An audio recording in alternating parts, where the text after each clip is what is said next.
क्या आप जानते हैं कि सफलता का असली रहस्य नतीजों में नहीं बल्कि रास्ते में छुपा होता है? क्या आप रोज के संघर्षों में खुश रह सकते हैं? जानिए कैसे। क्या होगा अगर हम अपने लक्ष्य को हासिल करने के बजाय यात्रा का आनंद लें? तो दोस्तों, ये बुक समरी आपके लिए है। बुक का नाम है प्रैक्टिसिंग माइंड। यह किताब मानसिक विकास, आत्मसंयम और एकाग्रता पर आधारित है।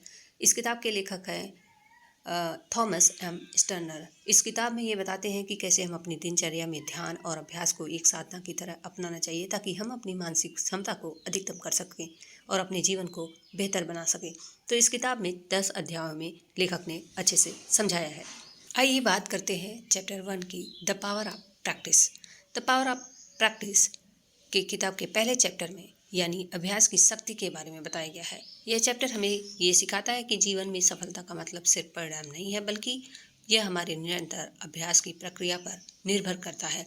जब हम अपनी किसी भी कार्य में निपुणता हासिल करने की बात करते हैं तो सबसे पहले हमें अभ्यास के महत्व को समझना चाहिए। अभ्यास न केवल हमारी क्षमता को बढ़ाता है बल्कि यह हमारे मन को भी प्रशिक्षित करता है। हम सोचते हैं कि सफलता के परिणाम जल्दी मिलने चाहिए, लेकिन क्या आपने कभी सोचा है कि सफलता असल में क्या है? सिर्फ परिणाम नहीं है। हमारे समाज में सफलता को अक्सर परिणामों के तौर पर देखा जाता है, जैसे कि परीक्षा में अच्छे अंक, नौकरी में प्रमोशन या खेल में जीत। लेकिन असल में सफलता एक यात्रा है, न कि मंजिल। यह प्रक्रिया यह है जो हमें मजबूत बनाती है, न कि केवल अंतिम परिणाम पर। मूल विचार इसके हैं, सच्ची सफलता अभ्यास में है और हमें ये समझना होगा कि हर कदम का अपना महत्व है। लेखक के अनुसार सफलता सिर्फ अंतिम नतीजे पर निर्भर नहीं होती, बल्कि इस प्रक्रिया में जो सीखा जाता है वह ज़्यादा महत्वपूर्ण है। अभ्यास का एक और महत्वपूर्ण पहलू मानसिक शांति है। जब हम किसी कार्य को बार बार करते हैं तो हम उसे अपनी शरीर और मस्तिष्क के लिए एक आदत बना लेते हैं। यह आदत हमें शांति और संतुलन देती है, क्योंकि हम अपने कार्यों पर पूरी तरह से ध्यान केंद्रित कर पाते हैं। ज़्यादातर लोग अपनी दिनचर्या में अराजकता महसूस करते हैं, लेकिन जब हम अभ्यास पर ध्यान केंद्रित करते हैं तो यह हमारी मानसिक शांति को बढ़ाता है। एकाग्रता और ध्यान से हम अपने विचारों को नियंत्रित कर सकते हैं, जिससे मन शांत होता है और हम हर कार्य में पूर्ण रूप से उपस्थित हो पाते हैं। यह महत्वपूर्ण है कि हम अभ्यास को एक आदत बना लें। यह आदत धीरे धीरे हमारी दिनचर्या का हिस्सा बन जाती है और जब हम इसे नियमित रूप से करते हैं तो इसका प्रभाव हमारी मानसिकता और जीवन पर पड़ता है। लेखक ने इस चैप्टर में बताया कि यदि हम सिर्फ परिणामों पर ध्यान देंगे तो हम उस प्रक्रिया का आनंद नहीं ले पाएंगे। आप सोचिए, यदि आप हर दिन कुछ मिनट के लिए ध्यान लगाते हैं या अपनी पसंदीदा गतिविधि को नियमित रूप से करते हैं तो कैसे धीरे धीरे आप इसमें निपुण हो जाते हैं। यह तरीका मानसिक विकास को भी बढ़ाता है।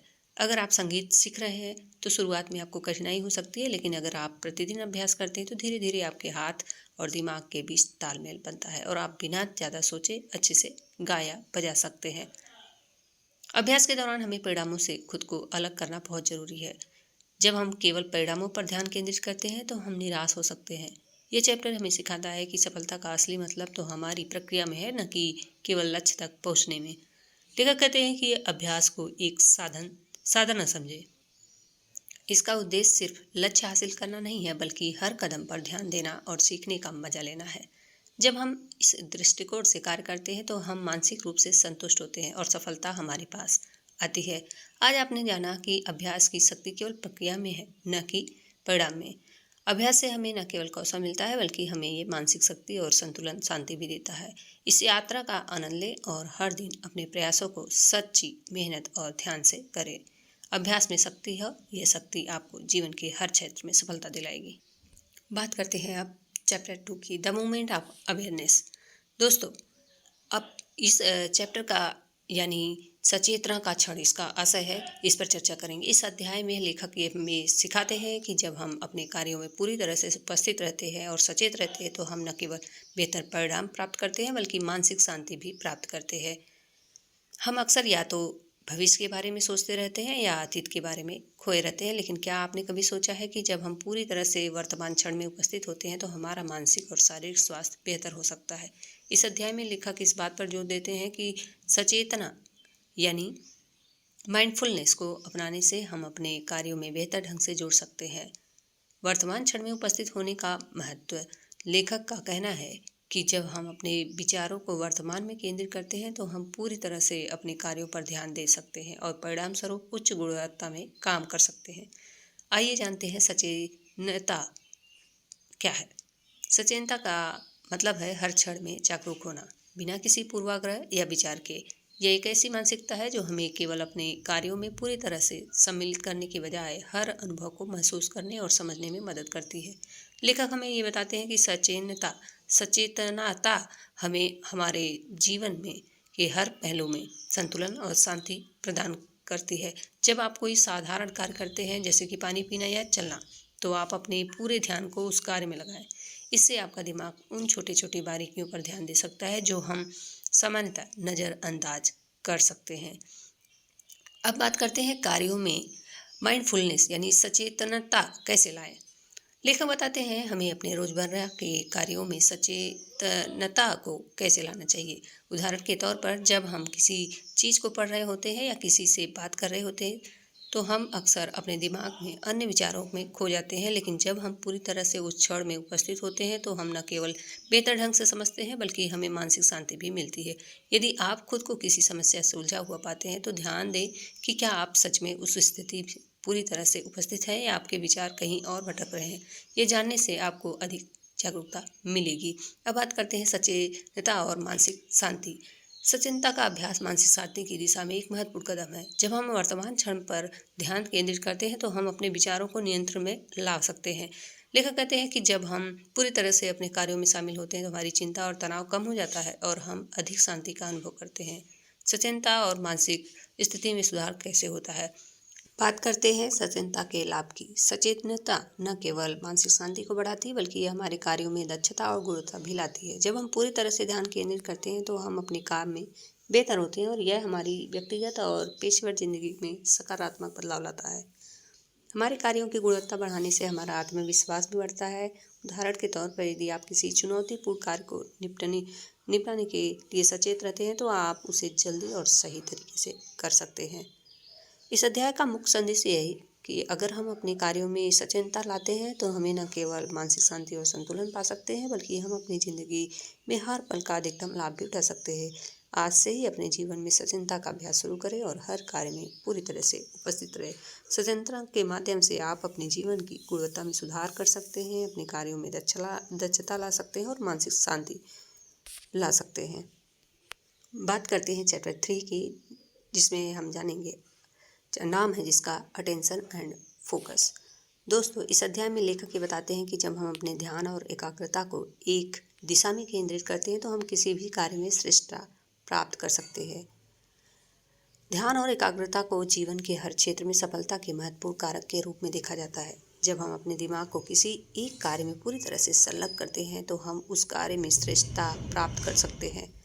लेखक इस चैप्टर में ये बताते हैं कि कैसे हमें अपनी मानसिक ऊर्जा को सही दिशा में लगाना चाहिए। अक्सर हम कई कार्यों को एक साथ करने की कोशिश करते हैं जिससे ध्यान बढ़ जाता है, लेकिन जब हम अपने ध्यान को एक स्थान पर केंद्रित करते हैं तो हम उसे सही तरीके से और अधिक प्रभावी तरीके से कर पाते हैं।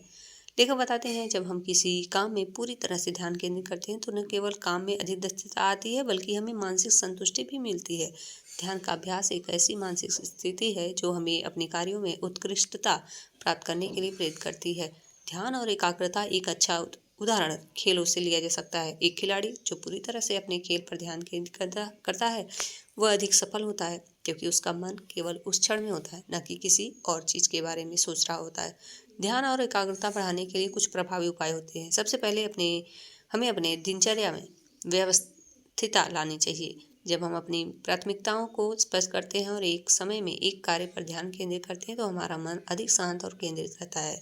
लेखक ये भी बताते हैं कि हमें अपने शरीर और मस्तिष्क को सही स्थिति में रखने के लिए ध्यान और योग का अभ्यास भी करना चाहिए, क्योंकि शारीरिक स्थिति का असर हमारी मानसिक स्थिति पर पड़ता है। आजकल की व्यस्त दिनचर्या में हम अक्सर मल्टीटास्किंग करने की कोशिश करते हैं, यानी एक साथ कई कार्य करना।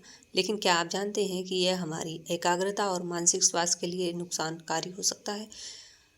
तो जब हम एक समय में कई काम करते हैं तो हमारा ध्यान बढ़ जाता है और हम किसी भी कार्य को सही तरीके से नहीं कर पाते। आपने कभी महसूस किया है कि जब हम आप कई चीज़ों को एक साथ करने की कोशिश करते हैं तो आपकी उत्पादकता घट जाती है। यह हमारे दिमाग की सीमित क्षमता का कारण होता है। एकाग्रता और ध्यान पर पूरा फोकस करने से हम बेहतर परिणाम प्राप्त कर सकते हैं। ध्यान और एकाग्रता में निरंतरता बहुत महत्वपूर्ण है।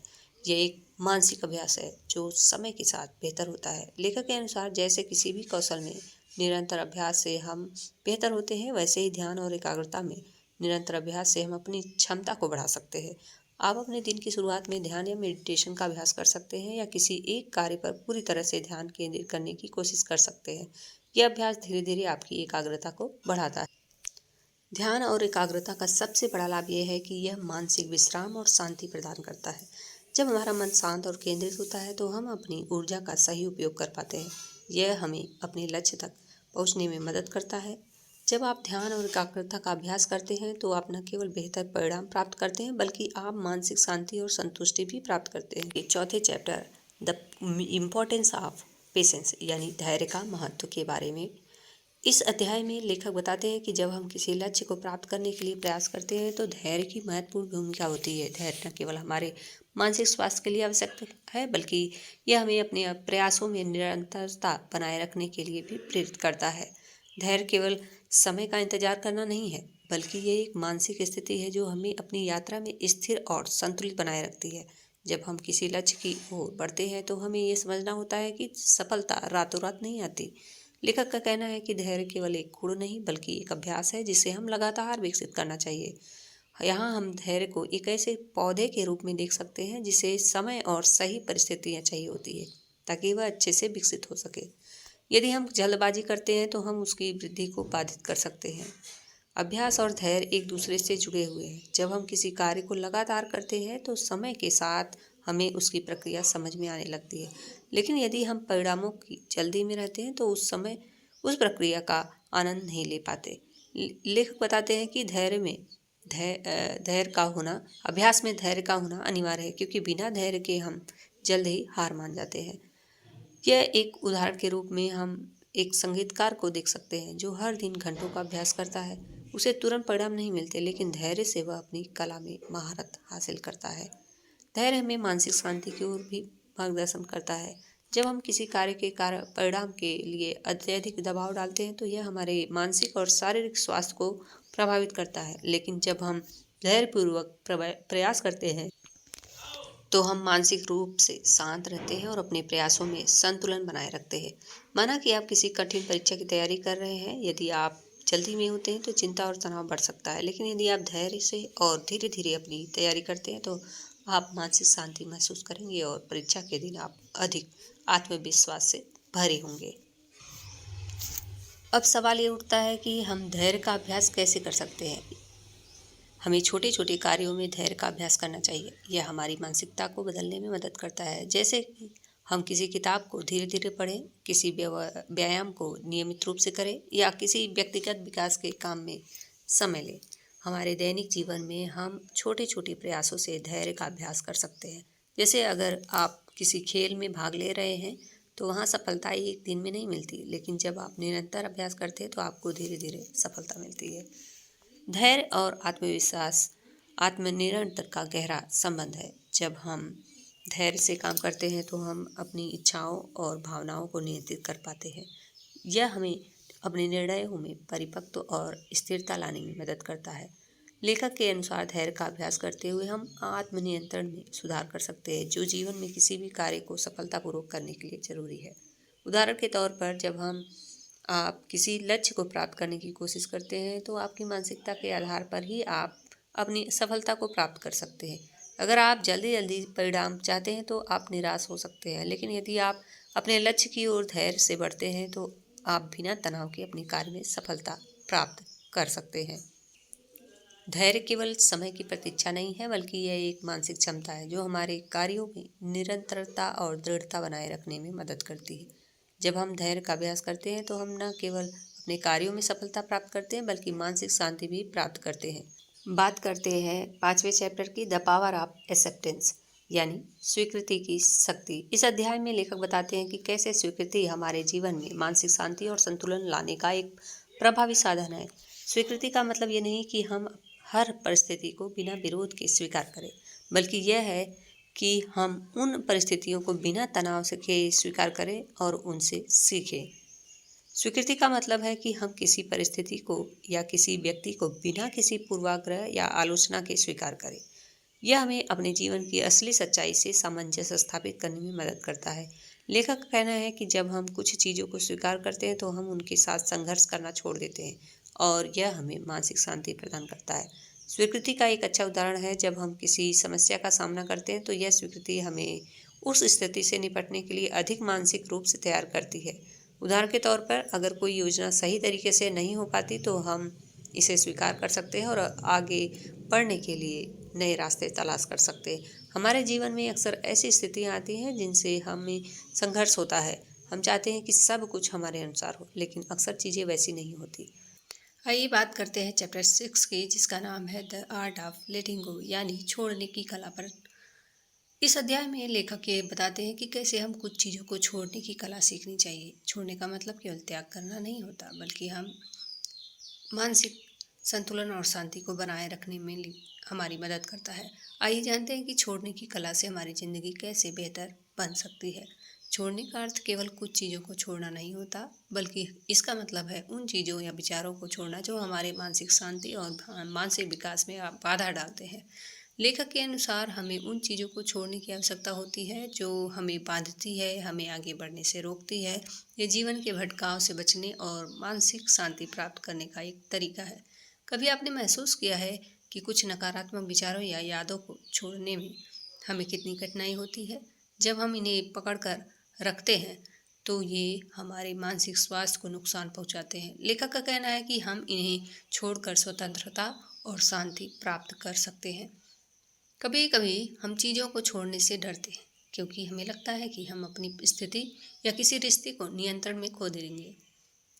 लेकिन लेखक कहते हैं कि असल में हमें ये समझने की ज़रूरत है कि हम केवल अपनी प्रतिक्रिया और कार्यों पर नियंत्रण रखते हैं, दूसरों या बाहरी परिस्थितियों पर नहीं। हम इस विचार को एक उदाहरण से समझ सकते हैं। यदि आप किसी की निंदा करते हैं या आलोचना करते हैं तो आप अपने विचारों और भावनाओं पर नियंत्रण नहीं रखते।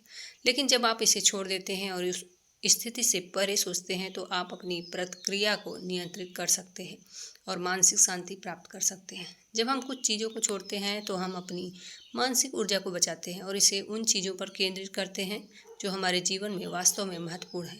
लेखक के अनुसार छोड़ने से मानसिक शांति और संतुलन मिलता है, जो हमें जीवन में सही निर्णय लेने में मदद करता है। यहाँ हम एक उदाहरण लेते हैं, जैसे अगर आप किसी रिश्ते या स्थिति में खुद को फंसा हुआ महसूस करते हैं तो इसे छोड़ने से आपको उस स्थिति से बाहर निकलने और एक नई दिशा में सोचने का मौका मिलता है। ये मानसिक शांति और आत्ममूल्य को बढ़ावा देता है। लेखक कहते हैं कि छोड़ने का एक महत्वपूर्ण हिस्सा है जीवन में बदलाव को स्वीकार करना। अक्सर हम ये चाहते हैं कि सब कुछ स्थिर और जैसा है वैसा रहे, लेकिन बदलाव जीवन का हिस्सा है। जब हम बदलाव को स्वीकार करते हैं और उसे छोड़ने की कला का अभ्यास करते हैं तो हम बेहतर तरीके से जीवन में सामंजस्य स्थापित कर सकते हैं। जैसे अगर किसी पुराने विचार या आदत से चिपके रहते हैं तो हम नया सीखने और बढ़ने से चूक जाते हैं। लेकिन जब हम इसे छोड़ देते हैं और नए अवसरों को अपनाते हैं तो हम अपने जीवन में बदलाव ला सकते हैं। छोड़ने का एक और महत्वपूर्ण पहलू आत्मस्वीकृति है। जब हम खुद को स्वीकार करते हैं तो हमें अपनी गलतियों, असफलता और कमजोरियों को छोड़ने का साहस मिलता है। लेकिन कहते हैं कि आत्मस्वीकृति से हमें वह मानसिक बल मिलता है जो हमें अपनी पूरी क्षमता को पहचानने और उसका उपयोग करने में मदद करता है। जब हम अपनी असफलता और कमजोरियों को स्वीकार करते हैं तो हम उनसे सीख सकते हैं और बेहतर बन सकते हैं। यह हमें अपने जीवन में आत्मसम्मान और आत्मविश्वास प्रदान करता है। छोड़ने की कला हमें केवल चीज़ों से मुक्त नहीं करती, बल्कि हम मानसिक रूप से स्वतंत्र भी बन जाते हैं। जब हम उन चीज़ों से मुक्त होते हैं जो हमें मानसिक रूप से बांधती है तो हम अधिक रचनात्मक और सकारात्मक रूप से कार्य करने में सक्षम होते हैं।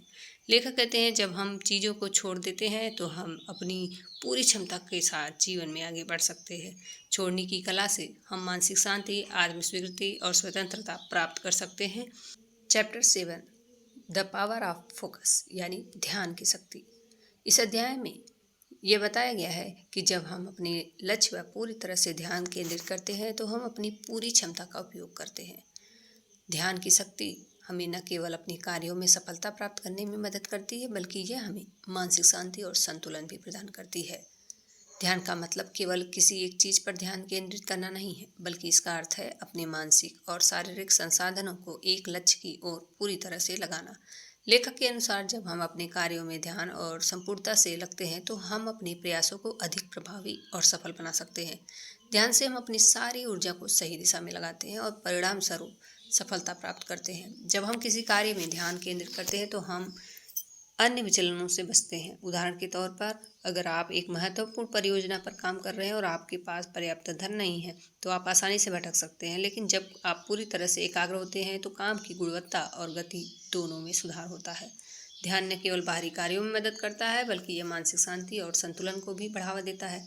जब हम अपनी पूरी मानसिक शक्ति किसी एक कार्य में लगाते हैं तो हमारा दिमाग शांत और एकाग्र रहता है। लेखक कहते हैं, जब हम ध्यान से कार्य करते हैं तो हमारे मन में हलचल कम होती है और हमें अपनी असली शक्ति का एहसास होता है।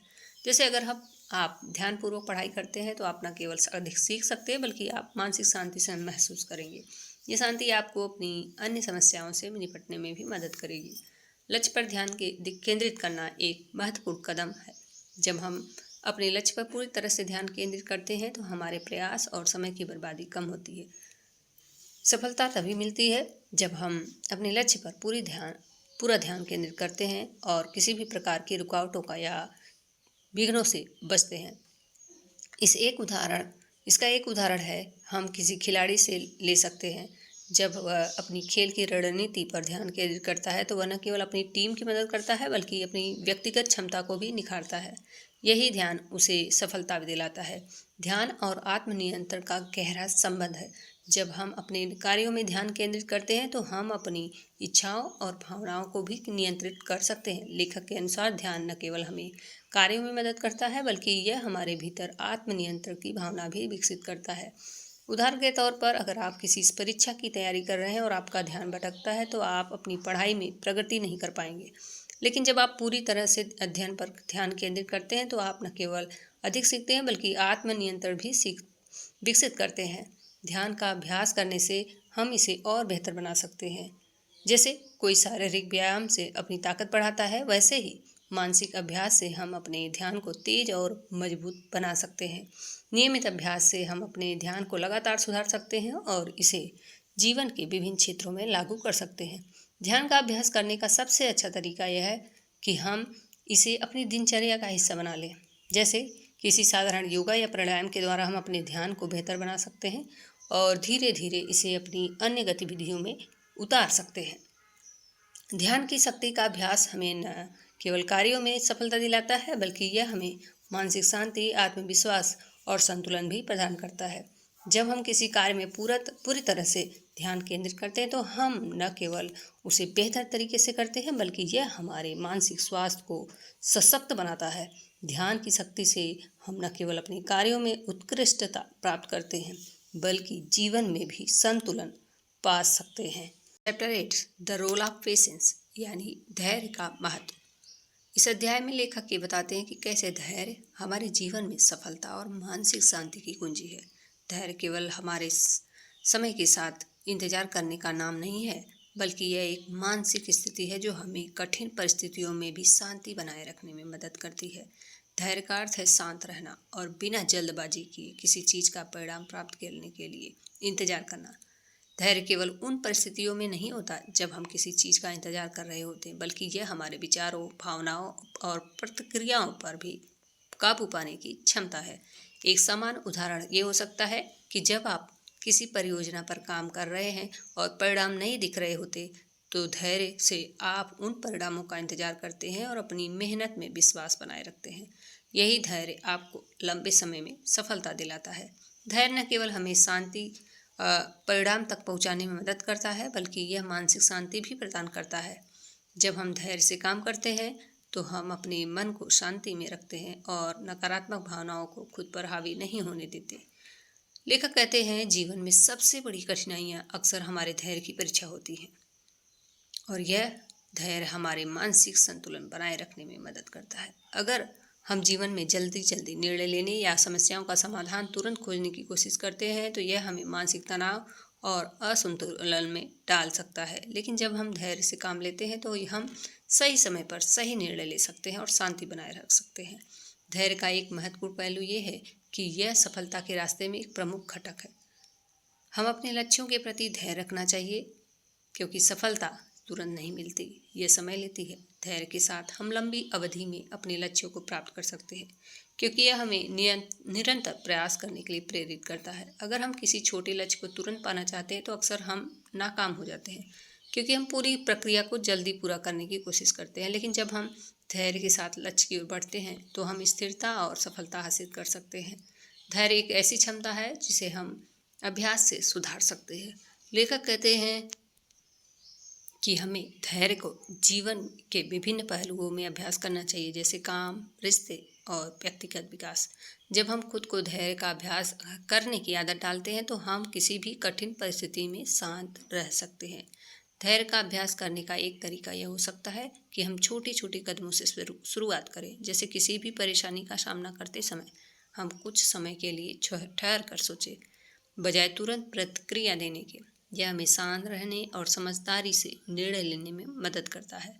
धैर्य और आत्मविश्वास एक दूसरे से जुड़ी हुई चीज़ें हैं। जब हम धैर्य से काम लेते हैं तो यह हमें आत्मविश्वास देता है, क्योंकि हमें आत्मविश्वास होता है कि समय और सही प्रयास के साथ हम किसी भी कठिनाई को पार कर सकते हैं। धैर्य हमें लंबी अवधि के लिए स्थिर रहने की क्षमता देता है, जिससे हम आत्मविश्वास से अपने लक्ष्यों की ओर बढ़ सकते हैं। उदाहरण के तौर पर, यदि हम किसी नई स्किल को सीख रहे हैं तो हमें धैर्य रखना होगा। जब हम लगातार अभ्यास करते हैं तो हमें यह एहसास होता है कि हमें बेहतर बनने के लिए समय और प्रयास की ज़रूरत है, और यह हमें आत्मविश्वास प्रदान करता है। धैर्य केवल एक गुण नहीं है, बल्कि यह जीवन में सफलता, शांति और संतुलन पाने का एक रास्ता है। जब हम धैर्य से अपने कार्यों को पूरा करते हैं तो हम जीवन की परेशानियों से बेहतर तरीके से निपट सकते हैं और लंबे समय में सफलता प्राप्त कर सकते हैं। यह न केवल हमें मानसिक शांति देता है, बल्कि हमें अपने आत्मविश्वास को भी बढ़ाता है। धैर्य की शक्ति से हम जीवन की कठिनाइयों का सामना अधिक शांत और आत्मविश्वास से कर सकते हैं। धैर्य chapter 9, the power of practice, यानी अभ्यास की शक्ति। इस अध्याय में लेखक ये बताते हैं कि कैसे नियमित अभ्यास हमें मानसिक और शारीरिक दोनों तरह से प्रगति करने में मदद करता है। अभ्यास केवल एक शारीरिक प्रक्रिया नहीं है, बल्कि यह मानसिकता, आत्मनियंत्रण और आत्मविकास की कुंजी है। अभ्यास वह शक्ति है जो हमें किसी भी क्षेत्र में सफलता हासिल करने में मदद करती है। नियमित और निरंतर अभ्यास न केवल हमारी शारीरिक क्षमता को बढ़ाता है, बल्कि यह हमारे मानसिक दृष्टिकोण और आत्मविश्वास को भी मजबूत करता है। अभ्यास से हम सीखते हैं कि कैसे किसी भी कार्य को पूर्ण रूप से करते हुए उसे पूरी तरह से समझते हैं। कभी आपने महसूस किया है कि जब आप किसी कला या कौशल में नियमित रूप से अभ्यास करते हैं तो आप बेहतर होते जाते हैं। उदाहरण के लिए, अगर आप गिटार बजाना सीख रहे हैं तो शुरुआती दौर में मुश्किल हो सकता है, लेकिन जब आप नियमित रूप से अभ्यास करते हैं तो धीरे धीरे आपको सुधार दिखाई देता है। यही अभ्यास की शक्ति है। निरंतर अभ्यास से ही हम किसी भी कार्य में सुधार कर सकते हैं। सही तरीके से किया गया अभ्यास हमारे इस कौशल को परिपूर्ण बनाता है। यह लगातार छोटे सुधारों के परिणाम स्वरूप बड़ा परिवर्तन लाता है।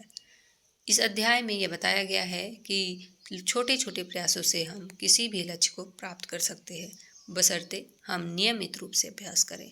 मान लीजिए आप किसी नई भाषा को सीख रहे हैं। अगर आप इसे हर दिन थोड़ी देर के लिए अभ्यास करते हैं तो शुरुआत में आपकी प्रगति धीमी हो सकती है, लेकिन समय के साथ आप उसमें माहिर होते जाएंगे। यही अभ्यास की प्रक्रिया है जो हमें स्थिरता और विश्वास देती है। अभ्यास न केवल शारीरिक क्षमता को बढ़ाता है, बल्कि यह मानसिक विकास में भी मदद करता है। जब हम किसी कार्य में नियमित रूप से लगे रहते हैं तो यह हमें मानसिक दृष्टिकोण में बदलाव लाने के लिए प्रेरित करता है। लेखक के अनुसार अभ्यास से हम न केवल अपने कौशल में सुधार करते हैं, बल्कि यह हमारी मानसिक स्थिति को भी सशक्त करता है। कल्पना करें कि आप ध्यान या योग का अभ्यास करते हैं। जैसे जैसे आप नियमित रूप से इसे अभ्यास को करते हैं, आपकी मानसिक शांति बढ़ती है और आप अधिक एकाग्र और संतुलित महसूस करते हैं। यही मानसिक विकास है जो अभ्यास से आता है। अभ्यास एक महत्वपूर्ण आत्मनियंत्रण की प्रक्रिया है। जब हम किसी कार्य का नियमित अभ्यास करते हैं तो हम अपनी इच्छाओं और भावनाओं को नियंत्रित करना सीखते हैं।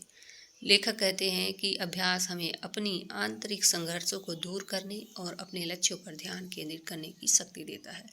उदाहरण के लिए, अगर आप किसी खेल में अपनी प्रदर्शन क्षमता सुधारने के लिए अभ्यास करते हैं तो धीरे धीरे आप अपने मानसिक और शारीरिक नियंत्रण को सुधारते हैं। यही अभ्यास आत्मनियंत्रण में भी सुधार करता है। अभ्यास हमें सफलता की ओर ले जाता है क्योंकि यह लगातार प्रयास करने की आदत डालता है। लेखक कहते हैं, सफलता कभी एक रात में नहीं मिलती, यह निरंतर अभ्यास और समर्पण का परिणाम होती है। जब हम अपने लक्ष्यों के प्रति पूरी तरह समर्पित होते हैं और नियमित अभ्यास करते हैं तो हम सफलता के रास्ते पर आगे बढ़ते हैं। एक छोटे से उदाहरण के तौर पर किसी भी सफल व्यक्ति को देखिए, चाहे वह लेखक हो, संगीतकार हो या उद्यमी। उनके सफलता के पीछे एक ही कारण है, नियमित अभ्यास और निरंतर सुधार की प्रक्रिया। वे लगातार अपनी कला में परिपूर्णता हासिल करने के लिए अभ्यास करते हैं। अभ्यास केवल हमारी सफलता की ओर नहीं ले जाता, बल्कि यह हमारे आत्मसम्मान और आत्मविश्वास को भी बढ़ाता है। जब हम किसी कार्य को बार बार और लगातार करते हैं तो हमें अपने बारे में अच्छा महसूस कराता है और हम अपनी क्षमता को समझने लगते हैं। लेखक के अनुसार यह आत्मसम्मान और आत्मविश्वास ही है जो हमें जीवन में उच्चतम सफलता की ओर ले जाता है। अभ्यास से हम न केवल अपने कौशल को बेहतर बनाते हैं, बल्कि यह हमें आत्मविश्वास और आत्मसम्मान की भावना भी प्रदान करता है। अभ्यास की शक्ति से हम किसी भी लक्ष्य को हासिल कर सकते हैं। Chapter 10, the journey is the goal, यानी यात्रा ही लक्ष्य है। इस अध्याय में लेखक ये बताते हैं कि कैसे हम अपनी जीवन की यात्रा को एक लक्ष्य के रूप में देख सकते हैं, न कि केवल परिणामों पर ध्यान केंद्रित करके। इस सोच को अपनाने के से हम हर पल को महत्व देते हैं और अपने जीवन के अनुभवों से पूरी तरह जुड़ जाते हैं। हम अक्सर अपने जीवन के हर पहलू में एक निश्चित लक्ष्य निर्धारित करते हैं और उसे प्राप्त करने के बाद ही संतुष्ट होते हैं। लेकिन लेखक का कहना है कि जीवन की असली सुंदरता और संतोष उस यात्रा में है, न कि केवल अंत में हासिल होने वाले परिणाम में। जब हम अपनी यात्रा को ही लक्ष्य मानते हैं तो हम प्रत्येक क्षण का आनंद ले पाते हैं और हर अनुभव से कुछ न कुछ सीखते हैं। उदाहरण के लिए, अगर आप किसी पर्वत की चढ़ाई पर जा रहे हैं तो यात्रा की प्रक्रिया में हर कदम की कठिनाई और खुशी होती है। यही यात्रा असल में आपका लक्ष्य बन जाती है। जब आप शीर्ष तक पहुंचते हैं तो आपको पता चलता है कि असली आनंद तो रास्ते में ही था। जब हम अपने जीवन में यात्रा के अनुभवों को ही महत्व देते हैं तो हम वर्तमान में जीने की कला सीखते हैं। लेखक के अनुसार बहुत बार हम भविष्य के परिणामों के बारे में सोचते रहते हैं और वर्तमान में जो हो रहा है उसे अनदेखा कर देते हैं। लेकिन अगर हम अपने हर कदम और हर अनुभव को समझते हुए चलते हैं तो हम मानसिक रूप से अधिक संतुष्ट और खुश रह सकते हैं। आप किसी ऐसे व्यक्ति का उदाहरण लीजिए जो अपने करियर में एक बड़ी उपलब्धि प्राप्त करने के बाद भी उसे केवल एक मील का पत्थर मानता है, न कि अंतिम लक्ष्य। उस व्यक्ति ने पूरी यात्रा का आनंद लिया और हर अनुभव से कुछ सीखा। यात्रा को लक्ष्य मानने से हम मानसिक संतुलन बनाए रखते हैं। जब हम केवल परिणामों पर ध्यान केंद्रित करते हैं तो हम अक्सर तनाव और दबाव महसूस करते हैं। लेकिन जब यात्रा पर ध्यान केंद्रित करते हैं तो हम अपने मानसिक और शारीरिक स्वास्थ्य का ख्याल रखते हुए हर कदम को आराम से और बिना घबराए पूरा करते हैं। लेखक कहते हैं कि यात्रा ही हमें संतुलन और शांति प्रदान करती है।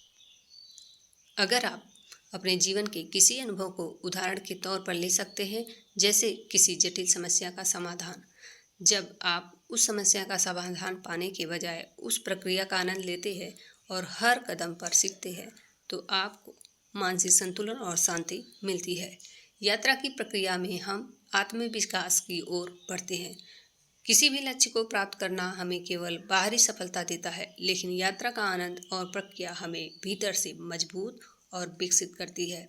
हर दिन का अभ्यास और हर अनुभव हमें एक नया दृष्टिकोण और जीवन में आगे बढ़ने की प्रेरणा देता है। जब आप किसी नई आदत को अपनाने की यात्रा पर होते हैं, जैसे नियमित व्यायाम करना, तो शुरुआती दौर में कठिनाइयाँ होती हैं, लेकिन जैसे जैसे आप यात्रा करते हैं अपनी शारीरिक और मानसिक रूप से बेहतर होते जाते हैं। यही यात्रा का असली उद्देश्य है। लेखक बताते हैं कि यात्रा में खुशी और संतुष्टि होती है। जब हम केवल परिणामों की उम्मीद करते हैं तो हम अक्सर अपनी उपलब्धियों को नज़रअंदाज कर देते हैं, लेकिन जब हम यात्रा को लक्ष्य मानते हैं तो हमें हर दिन की छोटी छोटी सफलताओं में खुशी मिलती है। आप उदाहरण ले सकते हैं, जैसे एक लेखक जिसने अपनी किताब लिखने की यात्रा शुरू की, वह किताब पूरी होने के बाद ही संतुष्ट नहीं होता, बल्कि लेखन की प्रक्रिया में उसे बहुत सी छोटी छोटी खुशियाँ और आत्मसंतुष्टि मिलती है। यही यात्रा के प्रति सही दृष्टिकोण है। जब हम यात्रा को अपना लक्ष्य मानते हैं तो हम अपने जीवन के समर्पण और समझदारी के साथ आगे बढ़ते हैं। हम समझते हैं कि जीवन केवल एक मंजिल तक पहुंचने की प्रक्रिया नहीं है, बल्कि हर कदम में एक नया सीखने और विकसित होने का अवसर है। लेखक का संदेश यह है कि यात्रा को स्वीकार करने और उसमें पूरी तरह से शामिल होने से हमें जीवन में सच्ची संतुष्टि और खुशी मिलती है। इसका मतलब है यात्रा ही लक्ष्य है। मतलब हर कदम में हमें कुछ नया सीखते हैं और हर दिन हमारे लिए एक नई शुरुआत होती है। हमें अपने जीवन के हर अनुभव का स्वागत करना चाहिए। अगर आपको ये वीडियो पसंद आया तो कृपया लाइक और सब्सक्राइब करें। हम अगले वीडियो में किताब के अगले चैप्टर यानी नए किताब के बारे में चर्चा करेंगे। धन्यवाद। याद रखें, जीवन की असली सुंदरता और संतुष्टि यात्रा में है, न कि केवल परिणामों में। तो इस किताब का समराइजेशन है कि द प्रैक्टिसिंग माइंड में हर पार्ट ये सिखाता है कि परिणामों पर ध्यान देने के बजाय यदि हम प्रक्रिया, धैर्य और नियमित अभ्यास पर ध्यान केंद्रित करें तो हम न केवल व्यक्तिगत विकास कर सकते हैं, बल्कि जीवन को अधिक संतुष्टिपूर्ण और शांतिपूर्ण तरीके से जी सकते हैं। धन्यवाद दोस्तों।